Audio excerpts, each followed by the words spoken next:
Hey guys, Tisha here, and we're back with another Sister Wives Season 4 review. This episode was, but I said I'm going to come up here and I'm going to talk to my people, and we're going to do what we do. So, we begin this episode seeing Kody and Mary at yet another fertility doctor, because last episode Mary let us know that she was going to be getting another opinion based on what she heard from the first fertility doctor. And I don't know what she heard from the first fertility doctor that made her want to get another opinion, especially since at this point this isn't her first time going down this road. But we're gonna go with it. So the new doctor that they're seeing is focused more so on Kody's sperm and Mary's eggs. He says that he's not as concerned with the amount of sperm that Kody has, because based on their children, he doesn't feel like conception in that regard is a problem, but he wants to focus on Mary's eggs, because over time, women's eggs decrease in amount and they also decrease in quality. So he says those are major things that have to be considered when they're talking about retrieval. Kody let us know that the specialist spent a lot of time talking about the quality of eggs, as well as considering to have donor eggs. The fact that he's telling them to consider donor eggs and he hasn't even checked her eggs is like, okay, can we do one step at a time? But this is what Kody says was discussed. Mary lets us know that she's absolutely against donor eggs. She's like, what's the point of doing this if we're not using my parts and his parts?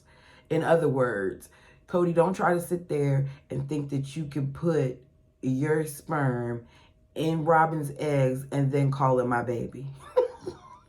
She's not having that. That's not what she wants. And I don't blame her. If you're going to go through that process, then it should be done the way that Mary desires it to be done. It shouldn't be done the way that Kody wants it to be done, even though, in my opinion, a lot of this goes back to me feeling like it's about Kody. Mary lets us know that she's at a point where she wonders if she even really wants to completely start over and have another baby. And when she says this, Kody's reaction to it was like, he looked at her real quick like, what are you talking about? I feel like this is something that Mary really didn't want to do. I think that she was only considering it because Kody kept pressuring her about having another baby, and Robin bringing it up reignited this whole thing in Kody, because I don't think that Mary told Kody about wanting to do this. I think that Robin said something about surrogacy, mentioned it to Kody, and then she went ahead and mentioned it to Mary. You know, I don't trust her, so that's what my opinion is. Mary lets the doctor and Kody know that at this point, she still needs more time to figure it out. She needs to pray about it and all these things. We then see Christine getting her girls ready for the daddy-daughter dance. We saw in a previous episode where this was mentioned that all the girls were going out on a daddy-daughter date with Kody, and that Gwen, because Gwen didn't want to share all her time with her dad, Gwen asked Logan to take her to the dance.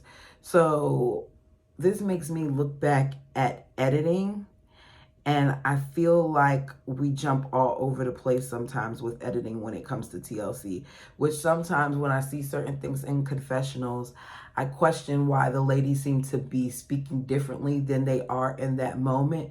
But when I see things like this, I have to remind myself, like, wait a second, they really do jump all over the place. And by the time they do certain things, a significant amount of time has already passed. So that's something to consider when we watch this week's episode in season 18.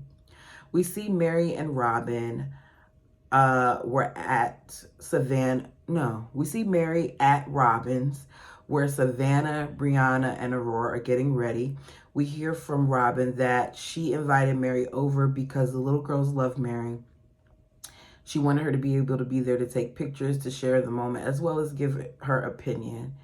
Mary says that at this point, the 4 separate homes haven't really allowed her to feel like a mom figure to the little girls. She feels more like she's just one of the little girls' dad's wives, and she's a visitor in their home. And that's a hard adjustment for her. That's because Mary is a visitor in their home. Think about it. If it's not your home, if you don't have a key to this place, if this isn't a place where you reside, then you're visiting. It's not your home. And then I was like, okay, so if Kody, with these homes not being directly next to each other in the cul-de-sac, because that's the excuse we get, with them being walking distance from each other, because all of them are walking distance from each other, even Mary, who's a mile away, that's very much so walking distance. If he can't see his wives every day and he doesn't see his children every day, then what do we think is happening in regards to Mary? Of course, Mary and some of the other mothers aren't seeing these kids on a daily basis. And they're not having as many family functions as we think they're having, because if they were, this wouldn't be so much of a thing. All right. Christine says that at this point, the kids are no longer functioning like brother and sister, that it's kind of more of a friendship because they're being raised in separate homes and they're not seeing each other as much. I don't understand what these brilliant people thought was going to happen when they moved. Like, if you didn't secure your homes prior to moving, if you didn't make sure that these dwellings were beside each other, what did you think was going to move? And then this goes back to the move to Flagstaff. You experienced all this hardship in the time that you were apart in Vegas, and you weren't even that far apart, but you all moved from Nevada to Arizona, I believe Flagstaff's in, and you thought that that was going to be any easier. They were living even further apart.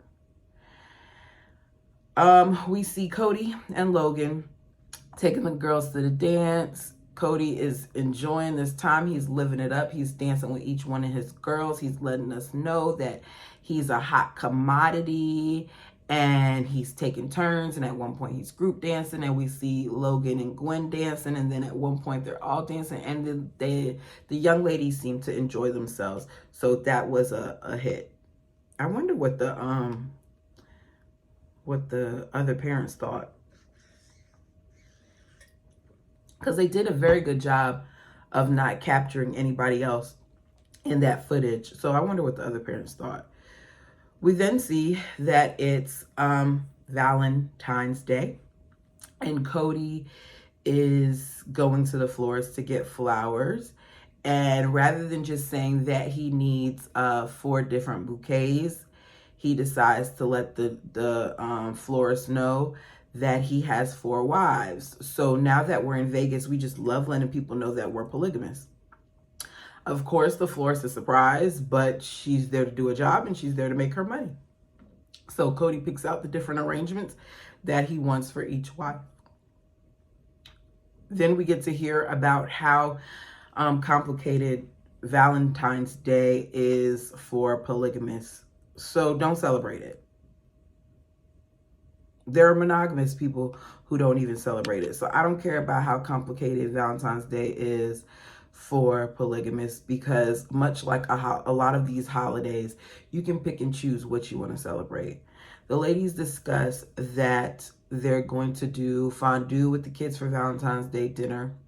And we find out that the dinner is going to be at Christine's house. Robin talks about how she wants to attack Kody's car with decorations. So the ladies agree, and Christine suggests that not only do we decorate the outside, but that we put a whole bunch of helium balloons in it, so that when he opens the door, the balloons will come out and fly out. Y'all, I gotta be honest, I hate that. Not the concept of what they wanted to do, but I hate seeing people release balloons into the sky. I've never been one of those people. When I was a little girl, I wanted to be an environmental lawyer. And one of my biggest things was litter and seeing certain things on the ground and hearing about stuff being dumped in the ocean and all that other stuff. So when people release balloons into the air, it gets on my nerves. It does. Because at some point they have to come down. Where are they coming down? Where? I know I'm going on a little rant. I know that for some people this is a release. Like a lot of times we see it when someone passes and stuff like that. Do a candlelight ceremony. It's much better, in my opinion. I just one of my quirks. As they're talking about the balloons coming out of the car, Mary says that she doesn't think that Kody will be mad. He'll probably be amused and roll his eyes. Excuse me. Robin then comes over and lets Kody know, because this is a part of the plan, that her tire is flat and she needs to borrow his car. Kody is at Christine's, where he is watching Christine prepare for dinner. As I've stated before, at least this time he's not sleeping, but we don't see him helping Christine. We do see him watching her, and we do see him at a point looking like he's helping Gwen with something, but he's struggling and Gwen ends up doing it on her own. So Robin comes in, asks to borrow the car. He says, not too long because I got something to do. Then he tells her, oh, wait, there's an air compressor in the garage. I can fix the car. But Robin is able to get out of it. And she does a really good job lying to Kody about what happened to her car, which means she's a good actress, which means she's also able to cry on command. Because if you are able to lie the way she did and not get flustered when he keeps coming at you with different things, you're a good actress. You're a good liar. Kody, eventually after Robin takes it to the kids and the kids decorated and we see the kids walk it down to the house, he comes out and the kids say Happy Valentine's Day or surprise, can't remember which one. And he sees the car and he's happy, and all the little kids wrote little things on the car. And one of the things that Hunter wrote was Hunter is dad's favorite, and it was a cute little moment. We then see them in the house, and Kody, while the ladies are working and doing things because Kody has no romantic bone in his body, hands out all the flowers to each of his wives and gives them a kiss. Mary says she felt like it was a obligation. Like, here you go, here are your flowers, here you go, here are your flowers, here you go, here are your flowers. Girl, take your flowers and be happy. Like, what do you want him to do? You wanted him to sit you down at the table and present them and then kiss you in front of the wives, and maybe one of the wives feel jealous because y'all get jealous about the littlest things? I don't know. We already know, as I said, that he's not romantic. So the fact that he gave them the flowers seemed to really touch some of his wives. Like Christine was really happy about it, and Robin was too. They all seemed happy about it. I can't pinpoint one person. We then see Kody, as the kids are sitting down, give each child a gift. And he says he has an announcement. And he lets all the kids know that they have a meeting tomorrow with the loan officer to talk about the houses. I hate that he does this. I don't know if they learned their lesson from not telling the children until the last minute about the move that they did from Utah to Vegas, or if that they just really want to include them in on the process. But they really love announcing things before they work out the logistics and figure things out. And I feel like it's a bad habit of getting the kids' hopes up, not knowing if something is really going to come through. I don't like it. We then see it's the next day. All the wives meet up to talk to the loan officer. Mona isn't there, but the loan officer lets them know that she was able to find financing for the 4 properties. Now, the way all this was done, I was like, okay,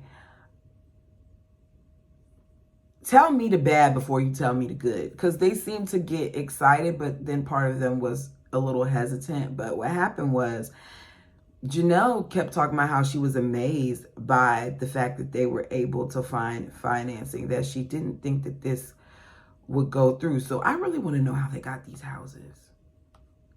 Anybody I want to put in the comment section how much money that they were making per episode? Because TLC had to be paying them a significant amount of money for them to be able to purchase any kind of houses. Although they didn't go with this particular one, and we'll talk about what this way of getting it was.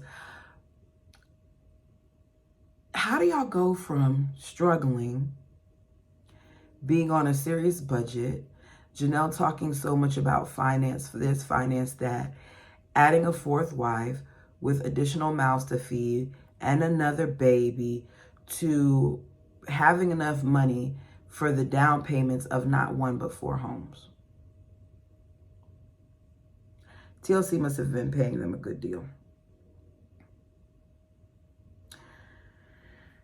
We find out that the loan that they're going to be getting is not a traditional loan, that it's going to be from a private lending, which means that they're going to have a higher down payment and the interest might be higher too.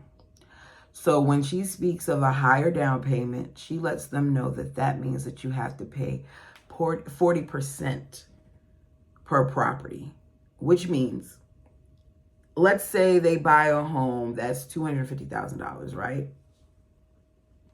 That means that they have to put down 40% of that, which is like $100,000.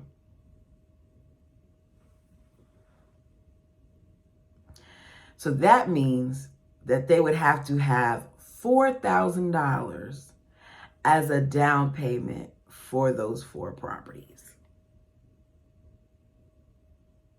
As they're sitting here hearing this and they're like, oh, it's a lot of money to put down and whatever. The lender then lets them know that one of the properties have already been sold. Now, if you know that these people want to be in a cul-de-sac with the 4 homes together, why wouldn't you lead with the property's been sold? Give me the bad news first. So Kody said that as far as he's concerned, that this is a great reason to get out and to leave. He says that the market is weak and they have seen other cul-de-sacs that could be more affordable than the one that they were looking at. Kody talks a lot like he understands the market and all these other things. I think the bottom line is they need more money. They need a different area, because I definitely know that different areas cost different amounts. You can get the same house. Let me give you an example. Where I'm at, right? They're selling 3-bedroom, 1.5 bathrooms for $375,000, which is not a lot for some areas, but we're in Virginia. Like, I'm in Virginia. I can get more than that, like 35 minutes away from me. Seriously. So these are things that Kody is talking about when he's saying how in another area he feels like they can get something more affordable. So then this goes back to now, because they opened up their big mouths and they sat the kids down, now they have to go back to the kids and let the kids know that the area where they thought that they were going to get these homes, the area where they talked about these 2 houses that hopefully Logan can be able to live in one of them before they leave, is no longer available. So they do let the kids know, and the kids look a little disappointed, but then Leon says that our parents say that they're going to get these houses, but I don't believe that we are, because a lot of times they say we're going to do this and they say we're going to do that, but it just doesn't happen. So Leon doesn't get why they get their hopes up and why they say anything. And I agree. Why say anything? Logan adds that they always give us the best scenario, and a lot of times it's just not how it goes. I need these parents to shut up. Just learn to shut up. Learn to move in silence. Learn to do certain things without having to broadcast it. Stop making these children privy to some of the things that go on. Allow them to be kids. Allow them to not focus on that and just go from there. They let the kids know that they're going to keep trying and that eventually they will be living near one another. That's the end of this review. Let me know your thoughts down below. Please like and subscribe. We are on the road to 400. I think the last time I looked, I was at 340. So we're getting there slowly but surely, and I appreciate you. Until next time.